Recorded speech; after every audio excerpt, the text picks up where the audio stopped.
me with your hands, known and loved by you.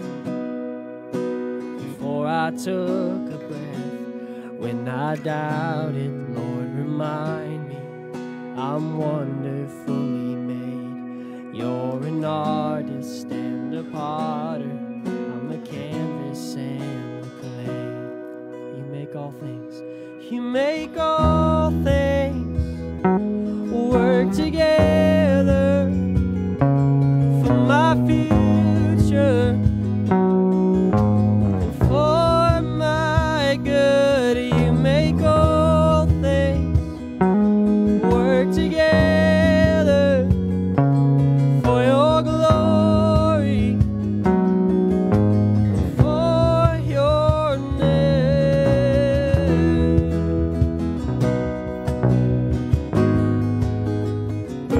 It's all for your name. Sing, there's a healing light. There's a healing light just beyond the clouds. Though I've walked through fire, I see clearly now, and I know nothing has been wasted, no failure or mistake.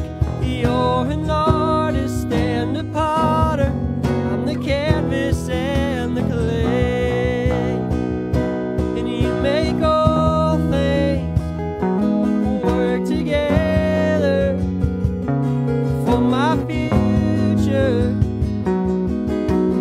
for my good. God, you make all things work together for your glory,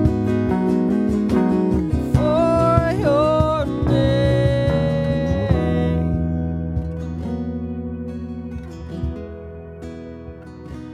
for your name, all for your name, God. Every circumstance I face, you turn it into good. For your name, God, it's for your name, God. Lord, we believe, so come help our unbelief. Lord, we believe, God. Let's sing when I doubt it. When I doubt it, Lord, remind me I'm wonderfully made. You're an artist and a potter, I'm the canvas and the clay, and I know nothing has been wasted, no failure or mistake. 'Cause you're an artist and a potter, I'm the canvas and the clay. Oh, you make all things work together for my future and for my good. God, you make all things work together for your glory. Here we go, just the drums and the voices. When I doubt it, Lord, remind me I'm wonderfully made. You're an artist and a potter, I'm the canvas and the clay, and I know nothing has been wasted, no failure or mistake. 'Cause you're an artist and a potter, I'm the canvas and the clay. Oh, you're an artist and a potter, I'm the canvas and the clay. Oh, you're an artist and a potter, I'm the canvas and the clay.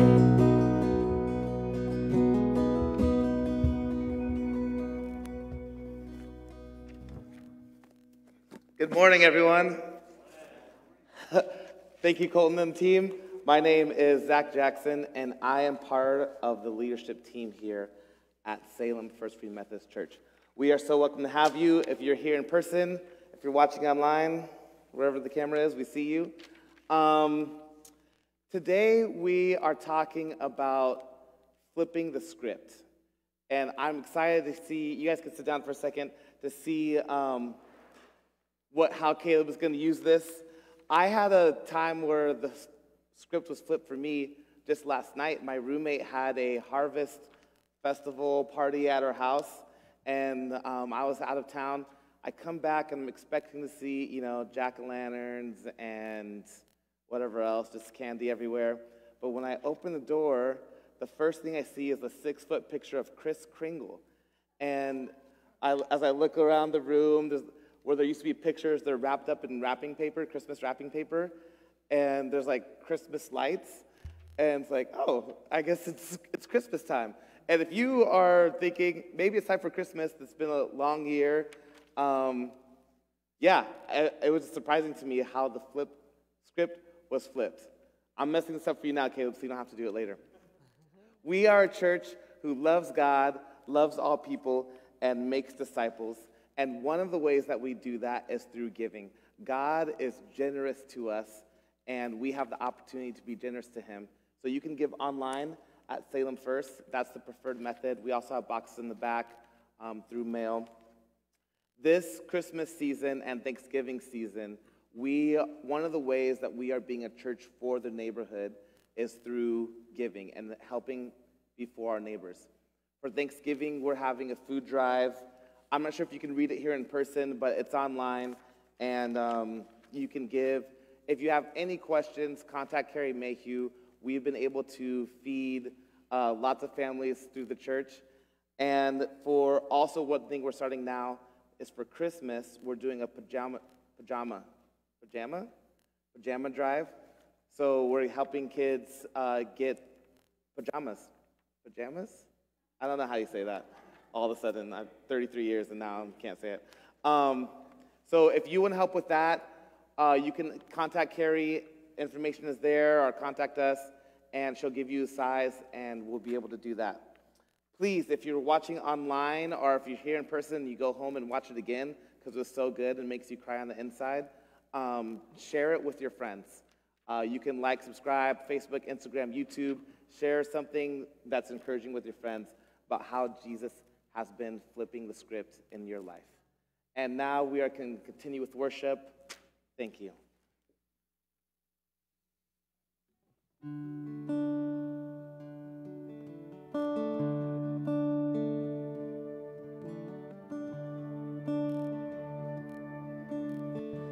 Yes, Abba, Father, it's our joy to worship you. As we enter back into worship, let's just take a moment and between you and the Lord, just thank him for what he's done in your life. Father, I'm so grateful that you intervened in my life.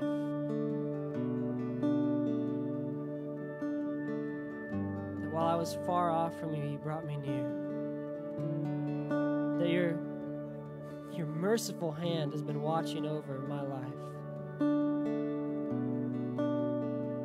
That you set me apart from death to life. You took me from a dominion of darkness and you transferred me to the kingdom of the beloved Son.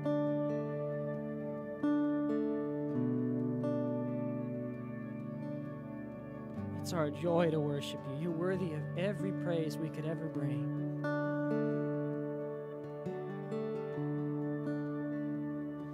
So come thou fount of every blessing, tune my heart to sing thy grace. Streams of mercy never ceasing, call for songs of loudest praise. Teach me some melodious sonnet sung by flaming tongues above. Praise the mount I'm fixed upon it, mount of thy redeeming love.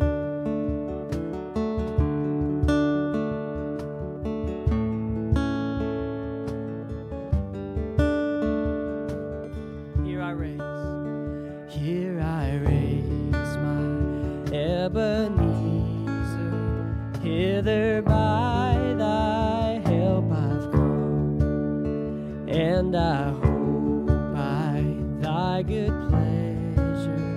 safely to arrive at home. 'Cause Jesus sought me when a stranger, wandering from the fold of God, he to rescue me from danger interposed his precious blood.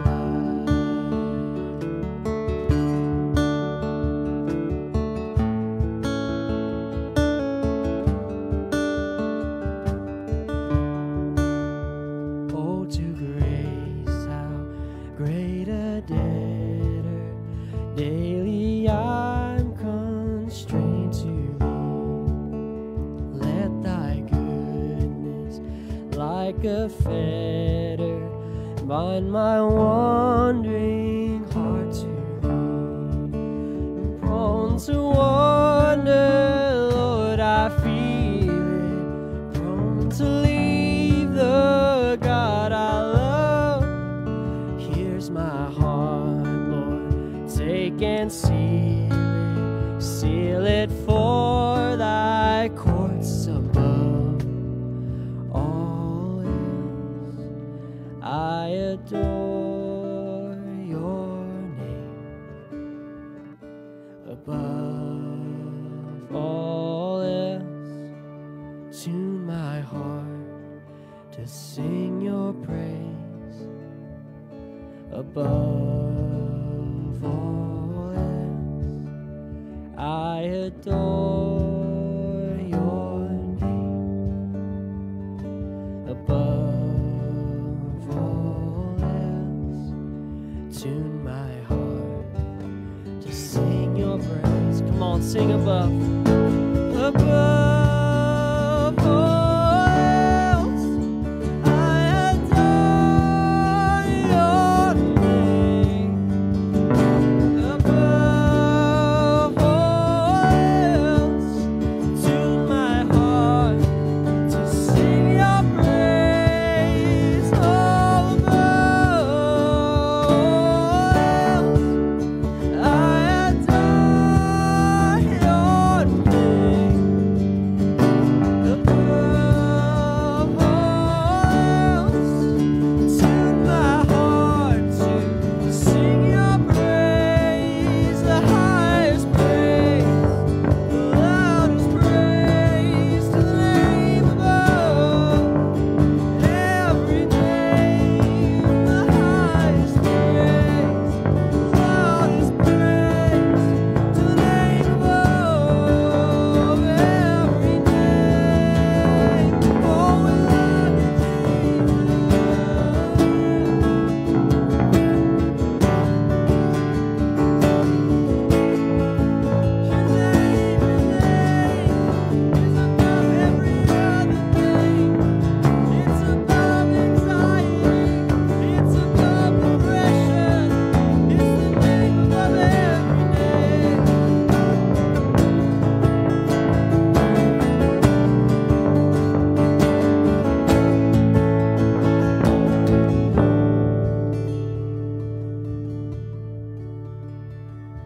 and prone to wander, Lord, I feel it.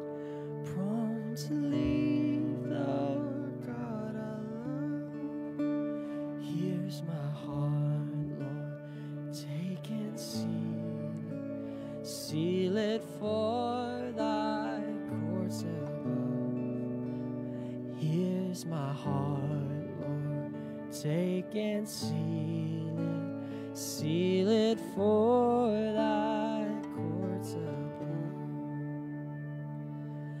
Lord, I come, I confess, bowing here, I find my rest, and without you, I fall apart. You're the one that guides my heart. Let's sing, Lord, I need. Lord, I need you. Oh, I need you.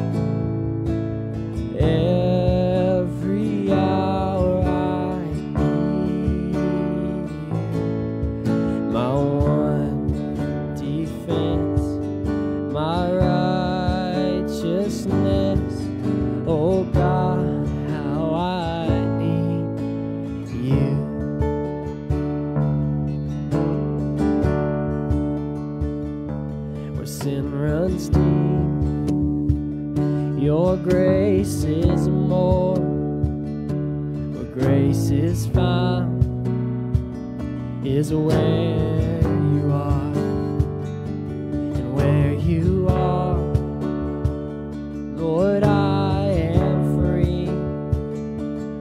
Holiness is Christ in me. Where you are, where you are, Lord, I am free.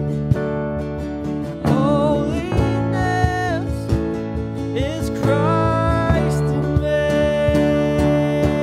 Oh, and Lord, I need you. Oh, I need you. Every hour I need you. My one defense, my righteousness. Oh God, how I need you. Lord, I need you. Lord, I need you. Oh, I need you. Every hour I need you. My one defense, my righteousness. Oh God, how I need you.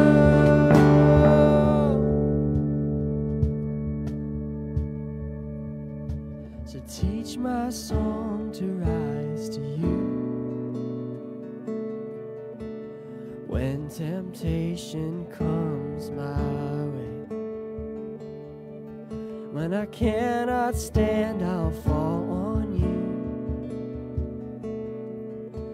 Jesus, you're my hope and stay. Let's sing, so teach my song. So teach my song to rise to you when temptation comes my way. When I cannot stand, I'll fall on you. Jesus, you're my hope and stay. When I cannot stand, I'll fall on you.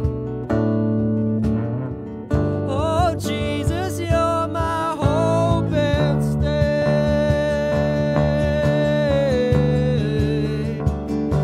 And Lord, I need you. I need you. Every hour I need you. My one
Nothing but the blood of Jesus.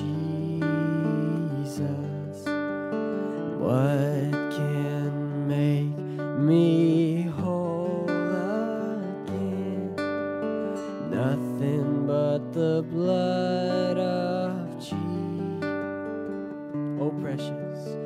Oh, precious is the flow that makes me white as snow. No other fount I know. Nothing but the blood of Jesus.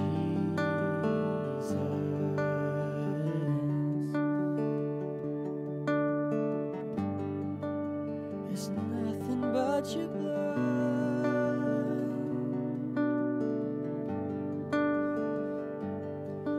As far as the east is from the west, so you have taken my transgressions.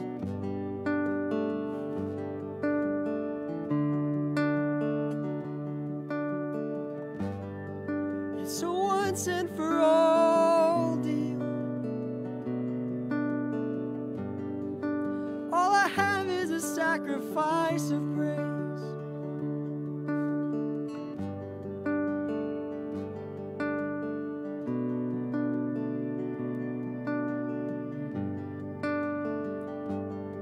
Why don't you just go ahead for a moment, just thank the Lord. Thank the Lord that by His blood we're able to boldly approach a throne of grace. Amen.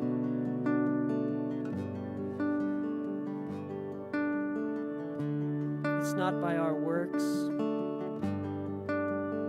We're saved by grace, working through faith. We don't have anything to boast this morning other than the redemption of our Lord and Savior.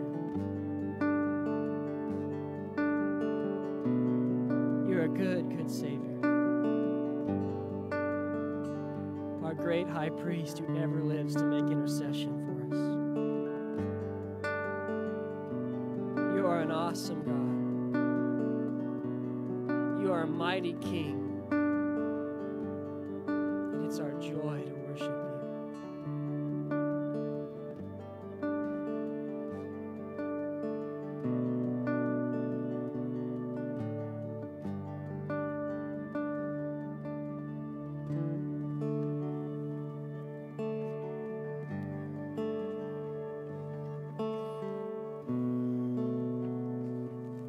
So we've been going over some postures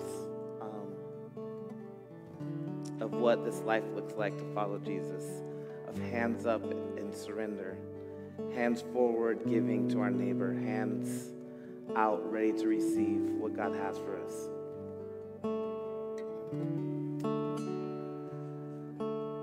This week's going to be a little different, and this week I learned that anytime that we feel stress from something, whether it's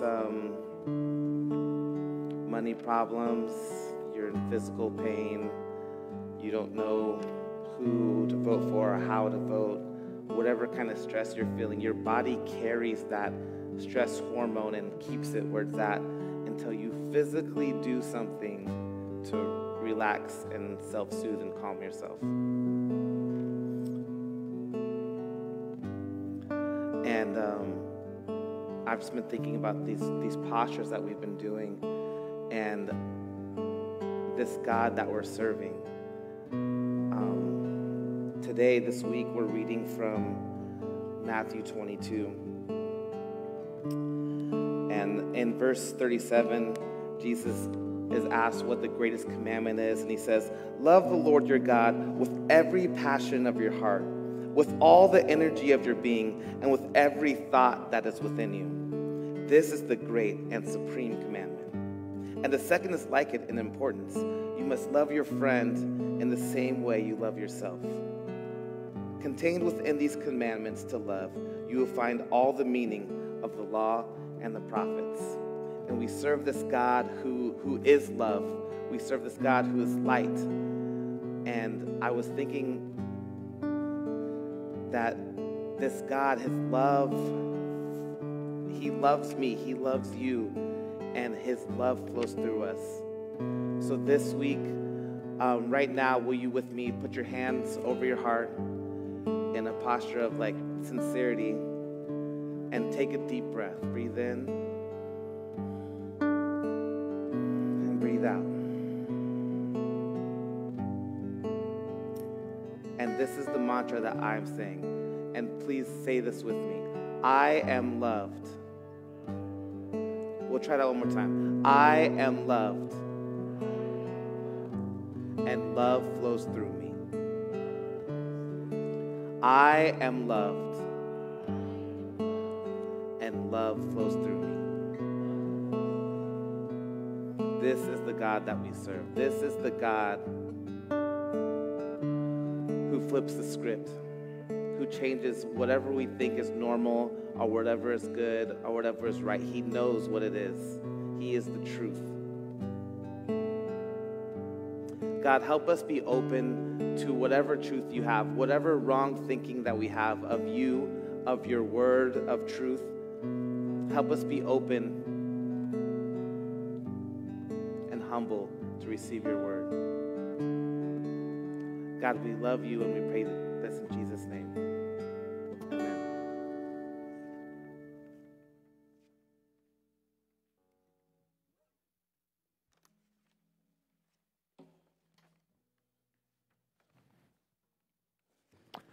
Thank you, Zach and praise team.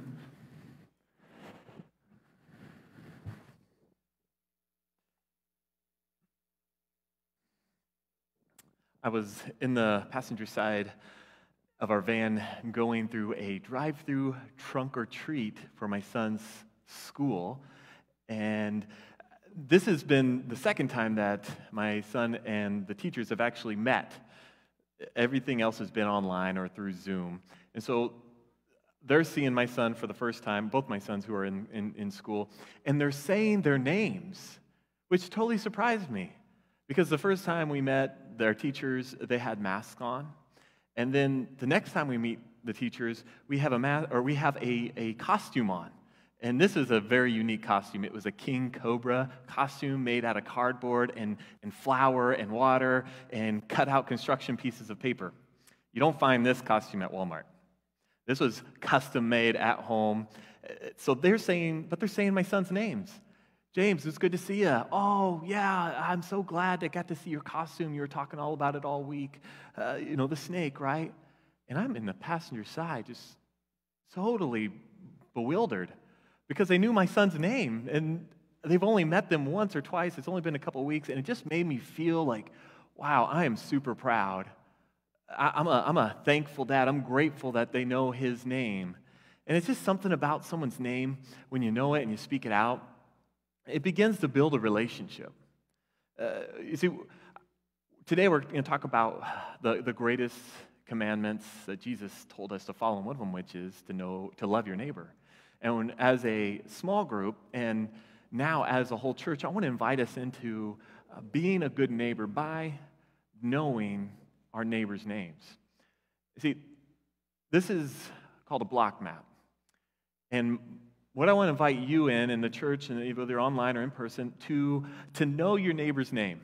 And we'll get into a little bit of how to love your neighbor a little bit later. But if the first thing we did were just to know the names of the 8 closest people around us, I think we're going to be on the right track to following the commands of God. I mean, this is pretty kindergarten stuff. If I was in German class as a 16-year-old, my teacher would say, Kinderspiel.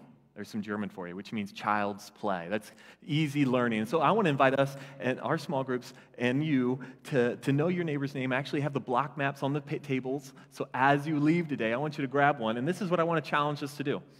Fill out names of the 8 closest neighbors. This is what our small group is going through as a church. And then learn one thing about each neighbor.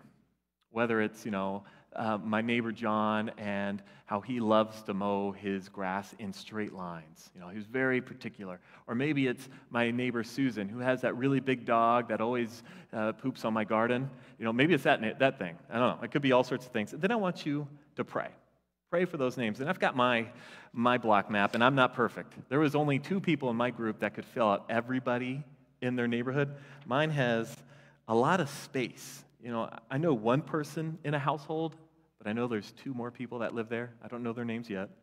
And then there's a blank one. I don't even know who was going to live there, but there's probably 3 or 4 names I don't know on most of these households.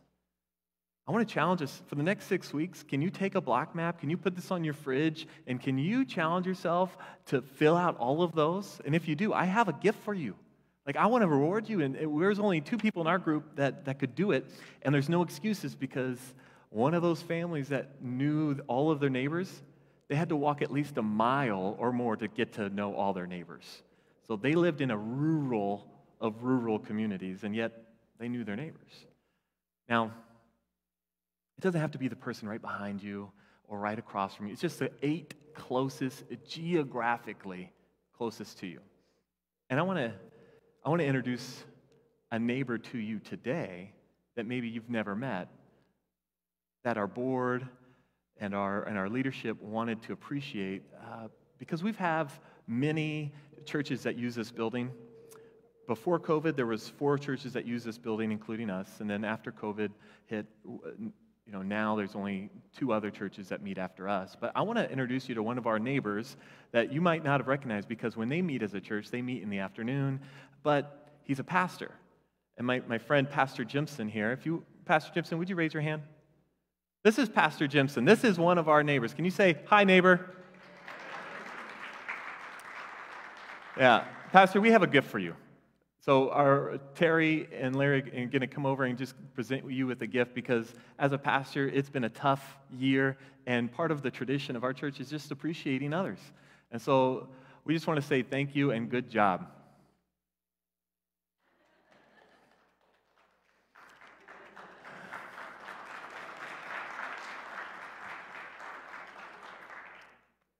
Glad to see you, Pastor Jimson.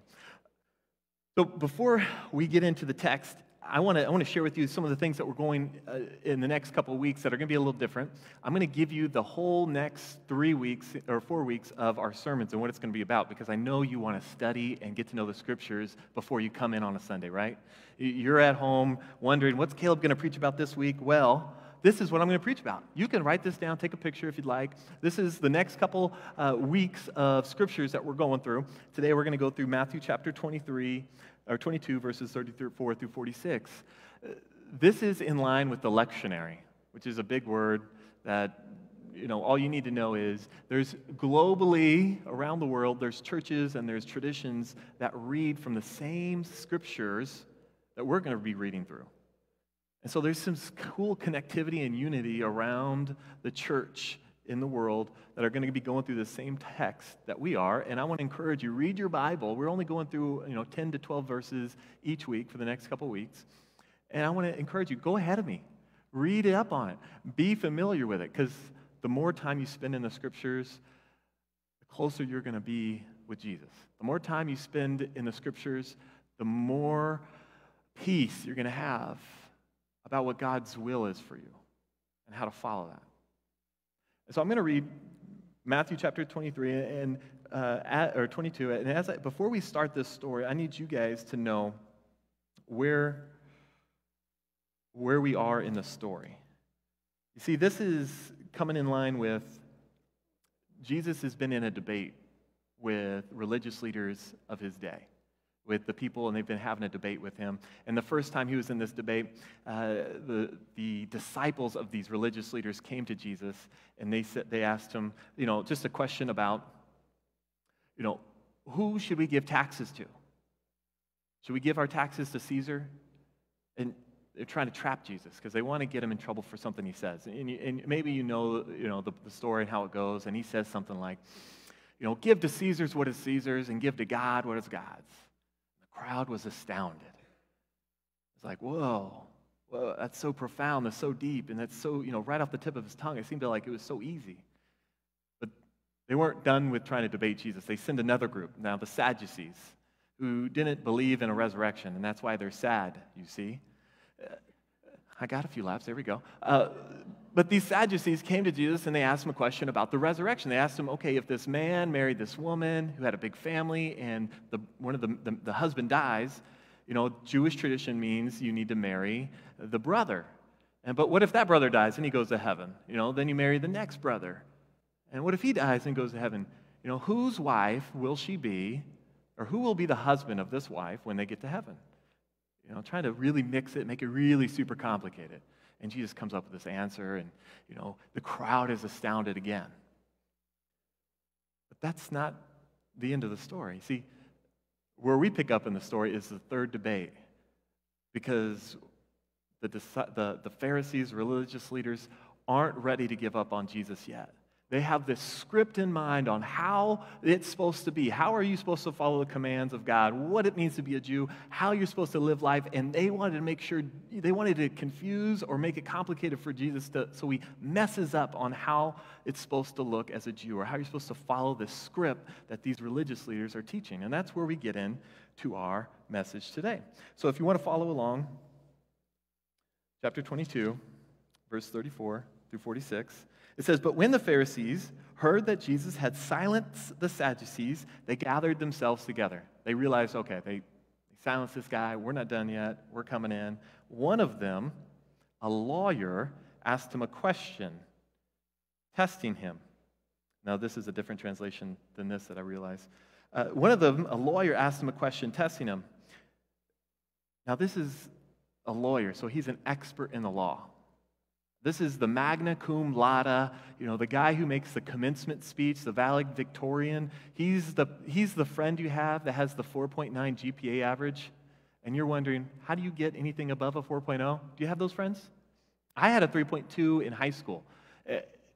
I don't even know how you got up to a 4.0 and above, but this guy, so imagine he's coming in with an incredibly complex, complicated question.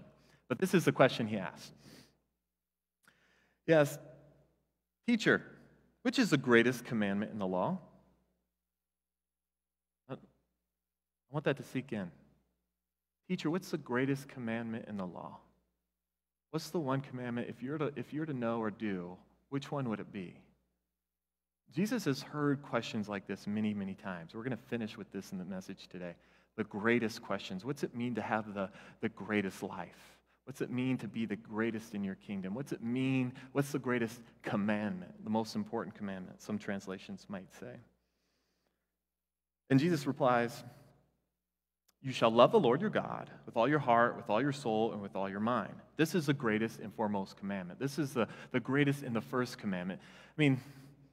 I imagine, this is a Caleb commentary right now. We're going to get into what I'm thinking is going on in this scene. Everybody in the crowd is mouthing the same command. Jesus would say, the greatest commandment is love the Lord with all your heart, mind, and everybody else is mouthing it quietly to themselves. And with your strength, they know this command because they're good Jews. If you know anything about the Jewish culture, this was a Shema prayer. Everybody say Shema. One more time, everybody say Shema. Now, Shema in the Hebrew, before Jesus came on the scene in the Hebrew in the Bible, it meant to listen. And there was this special declaration, this prayer that the Jews would say, and they'd been saying it for thousands of years, for generations. It was, "Listen, O Israel, the God is one. Love the Lord your God with all your heart, with all your mind, with all your soul," or strength. And they would say it every morning, and they'd say it every night.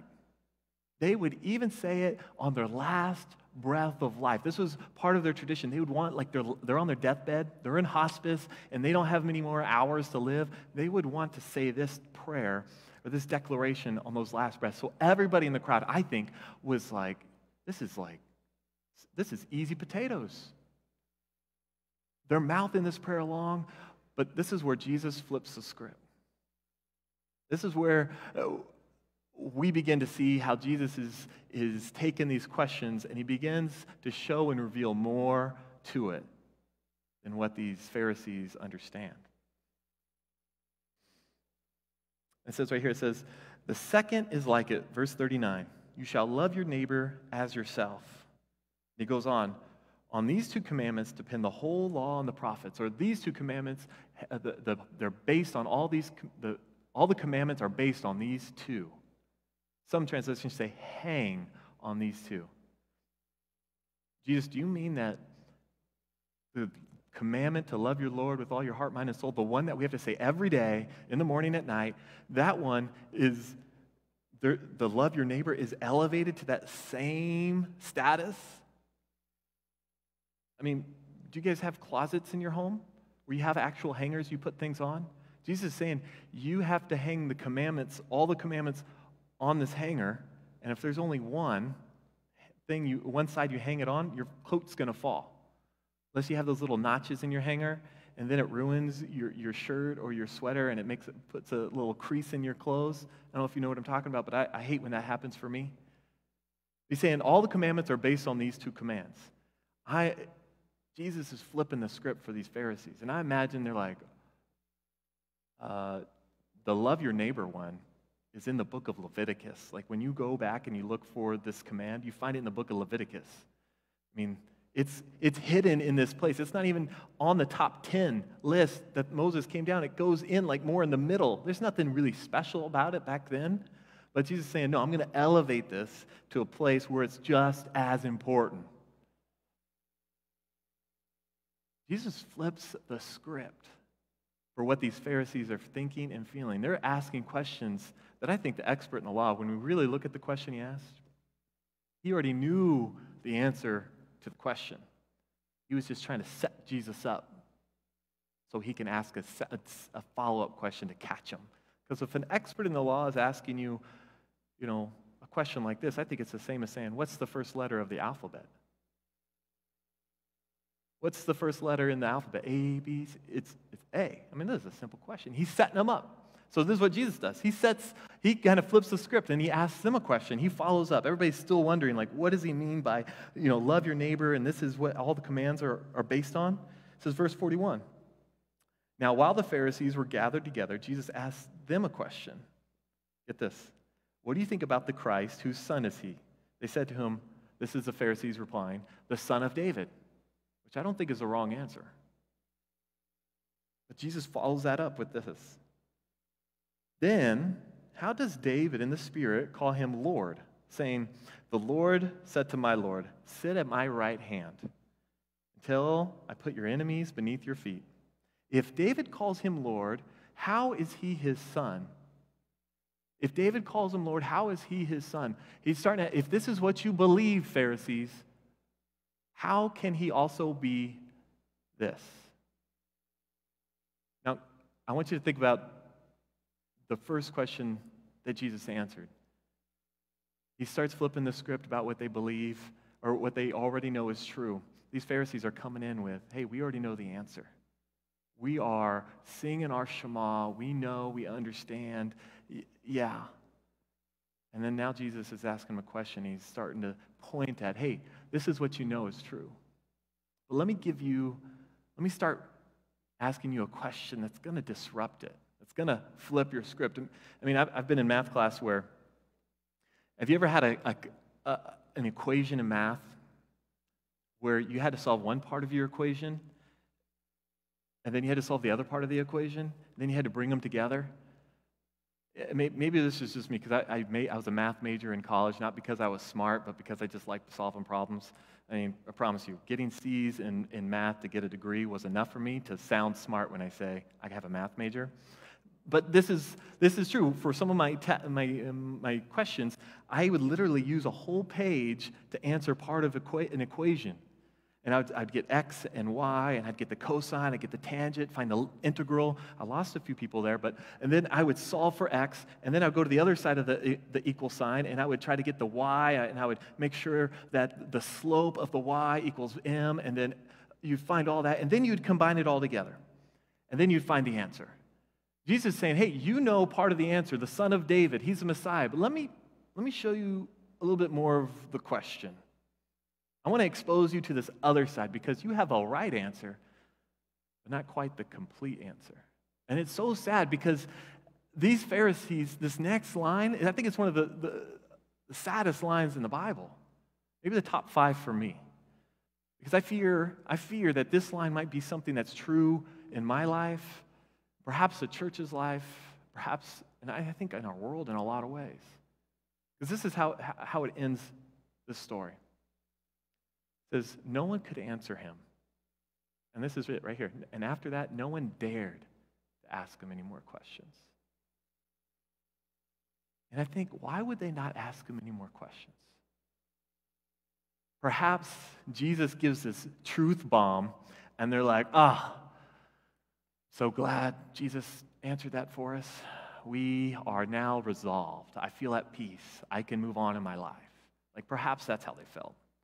Or perhaps it was, oh my gosh, I got to go home and process this. This was too much for me to even respond. I'm speechless. This feels right, but I need to go home and process and feel about it.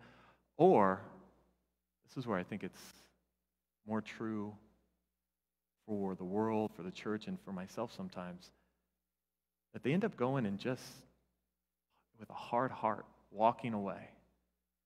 Because we know the end of the story. The end of the story, the Pharisees, religious leaders, accuse Jesus of something he doesn't do, gets him crucified for something he didn't do.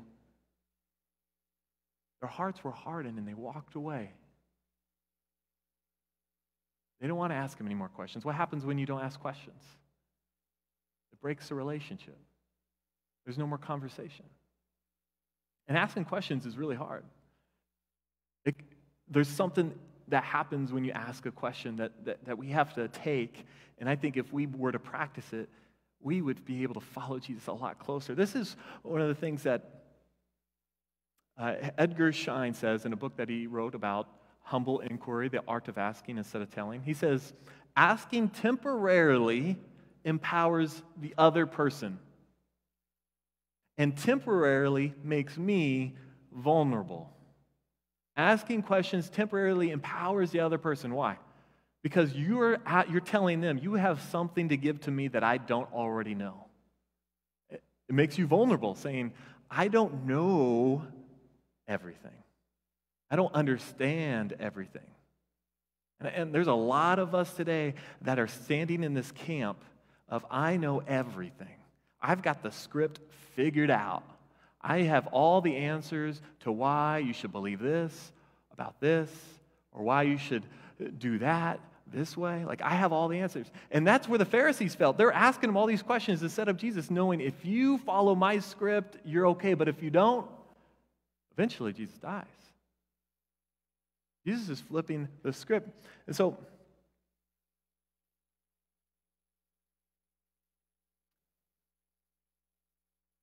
one of the things that I learned this last week that totally flipped my script was 95% of brain develops between the ages of 0 to 5. Did you know that? That from 0 to 5, 95% of your brain has been developed. And that's why it's so critical that time in that period of your life is healthy and safe and allows children to be children. Perhaps if you think about from what you were like from 0 to 5, I mean, maybe it was, you had both parents, you sat around a table and you ate dinner together, you got to play outside and enjoy life, you got to get hugged and prayed over every night in bed, you had food 3 times a day. I mean, that might have been your 0 to 5 life. That was pretty close to what mine was like. Thank God, I am blessed. But there's some stories that are probably in here that are much different. Where from 0 to 5, you had one mom or one dad. And you were given to someone else to take care of you. A foster mom, maybe a foster dad. And you were abused as a child. You didn't get 3 meals a day. And there's a word or a term in counseling and in trauma therapy where it's called ACE, adverse childhood effects. That if you have enough of those moments as a child from 0 to 5, that you can begin to assume that there's going to be some long-lasting effects that would result into maybe prison, in and out of jobs, in and out of relationships that are unhealthy. And they could really, there's lots of studies that show, depending on what your 0 to 5 was like, they can determine what the rest of your life is like because of how you process and and how you take in things. And Zach and I were in this workshop, and the speaker was teaching us, this 95% can also affect how you believe about racism and about institutional racism. It's fascinating that if you begin to think from 0 to 5, what culture and what environment you were in, that can really determine how you see the rest of the world. If you're like me, it was very white, it was very suburban, it was very middle class, and that has affected, 95% of my growing up is around white culture. So when you get exposed to non-white culture and non-white beliefs, it starts flipping your script, and you're wondering what's really true or what's the right way. There's a lot of things that can affect from your 0 to 5, and I'm glad that we can look and see, these things can affect us, but it doesn't mean that we can't reverse those things, or we can't see the whole picture, the complete answer. I'm really thankful that Christine's script for a husband wasn't what it was. This is a good thing. Because if maybe you made a list of what you want your spouse or girlfriend or boyfriend to be in order to be approved in your eyes. Christine made one. This is my wife right here. You can look at her. She's really pretty. She made a script that had a list of all the qualities of what a good husband is. Maybe you've done this for going to college. I need to have a college that has all these qualities in order for me to apply and submit my admission. Maybe it's something along the lines of, a house that you want to buy. Here, the house has to have a big backyard. The house has to have 3 bedrooms, 2 baths. It's got to be in a cul-de-sac area. If you don't know, this is my house. If you want to buy me one, that's great. But Christine's script said, brown hair. She showed this to me a little bit later. Brown hair. I was like, okay, I got brown hair. I grew up with blonde hair. But I have brown hair, so I passed. Then she said brown eyes. Like, oh, I've got blue eyes. Then it said, I want someone short. I was like, what?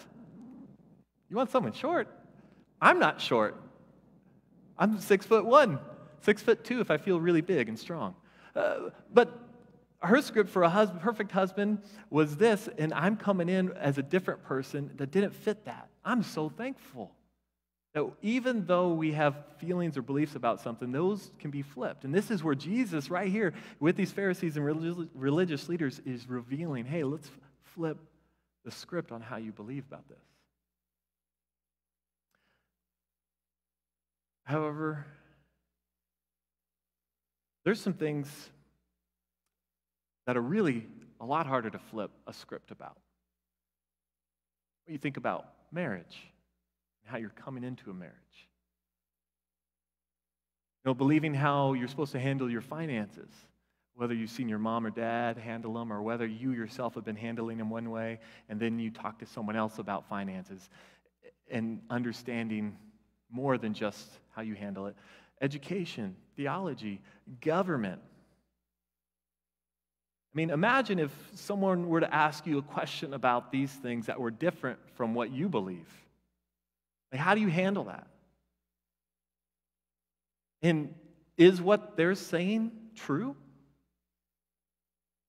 What if we got even into a place that causes more division, where it's a lot harder to listen to what the other script might be, where the other side of the equation might look like, or where someone else is coming from? What if it had more to do with things like this?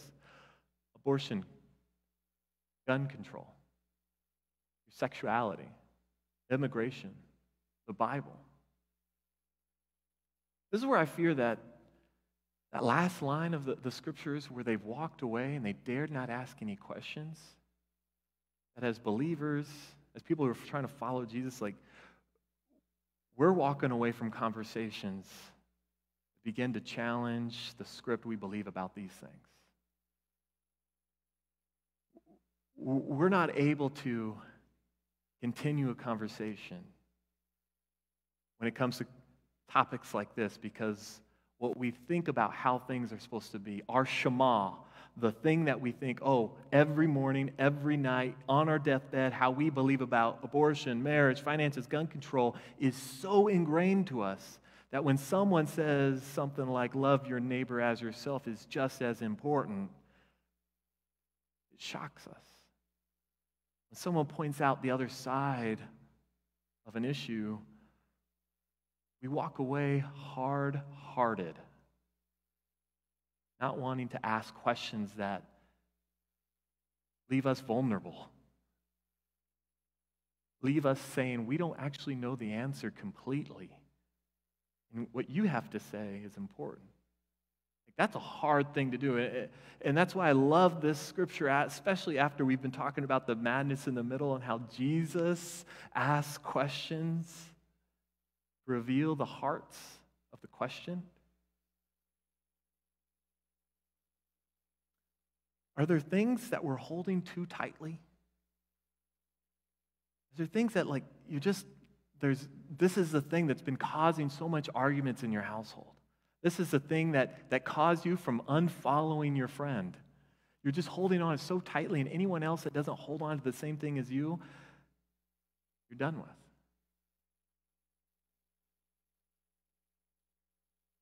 There's something that we need to start holding more lightly.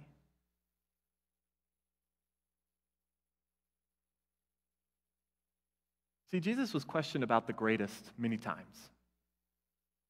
There was many things that Jesus was asked about. What's the greatest? And there was a theme every time someone asked him how to handle, his answers always led to one direction. And I want us as a body of believers, no matter if you know the question, the answer to the question, could your posture be in a direction that is in line with Jesus' answers towards his questions about the greatest? So let me tell you about some of the greatest questions that were asked. There was a rich young ruler who asked him, how do I have the greatest life? I've been following all these commands. I've been doing all the things that a good Jew would do. What else is there for me to do? And Jesus says, well, sell all your possessions and give to the poor. And then there's the one of the disciples asked, God, we want to be in the greatest seat in the house. Give us the one right next to you in your kingdom. We want to be the greatest. And Jesus said, you want the place of honor? Be the least here on earth. You want to be the greatest? You need to serve.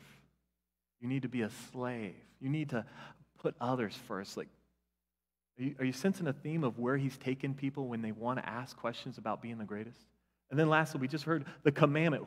What's the most important, the greatest commandment? Well, let me tell you, it's love God with all your heart, mind, and soul, and love your neighbor as yourself. There's a direction that Jesus points every time someone wants to ask him about the greatest something. Every answer to a great question Jesus flips the value to the other person. And I think for a lot of us, as I was thinking while I was preaching last week, sometimes I can chew gum and walk at the same time. I was seeing in some of the faces in the church and feeling that a lot of people have already made a choice about who they were going to vote for when it comes to the election. And I think that's great. You've already voted. Maybe you've already voted. 95% have probably already voted that are listening to this. I haven't voted yet. And a lot of last week, I was kind of preaching to myself. That's something that happens to me pretty regularly. But I was thinking, man, there's a lot of people here that I feel like has already voted and already determined what they feel is right and true. And God bless you. But perhaps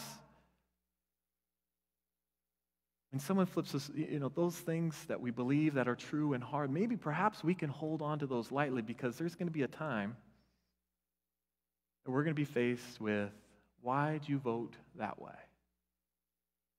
Why'd you feel that way about that issue? And I want our conversation to point and value the other. Because perhaps we only know one side of the equation, one part of the script, and that we would hold lightly what other people, what we even feel about issues. Perhaps you've known where you're going for the last year and a half, 2 years. Nothing's changed in your mind. That's fine. But I want to encourage us How could our answers to whatever conversation we have point to value the other person? Point to a place that shows love. Point to a place that no matter what, at the end of the day, they know that you love them. Because if we don't do that, then our coat's falling off the hanger. Everything we do is just falling down. We're not doing anything that, as following commands of Jesus, it's not working. Because everything's based on those two commands.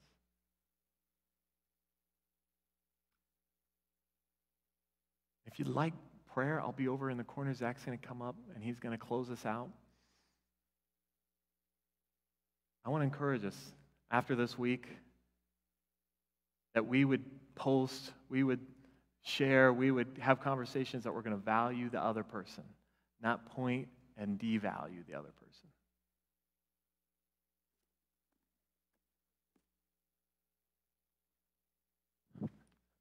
Thank you, Caleb. I was thinking about how Jesus, some other ways that Jesus flips the script, and came to this passage in Matthew 5, verse 43. Your ancestors have also been taught, love your neighbors and hate the one who hates you. However, I say to you, this is Jesus talking, love your enemy, bless the one who curses you. Do something wonderful for the one who hates you, and respond to the very ones who persecute you by praying for them. For that will reveal your identity as children of your heavenly Father. He is kind to all by bringing the sunrise to warm and rainfall to refresh, whether a person does what is good or evil. What reward do you deserve if you only love the lovable? Don't even the tax collectors do that? How are you any different from others if you limit your kindness only to your friends? Don't even the ungodly do that? Since you are children of a perfect Father in heaven, you are to be perfect like him. Thank you, Jesus, for flipping the script in our lives. Help us to love our enemies, love our friends, love our neighbors, and live our lives following this Jesus who flips the script. We love you, and we pray this in Jesus' name. Amen. Go in peace. Please.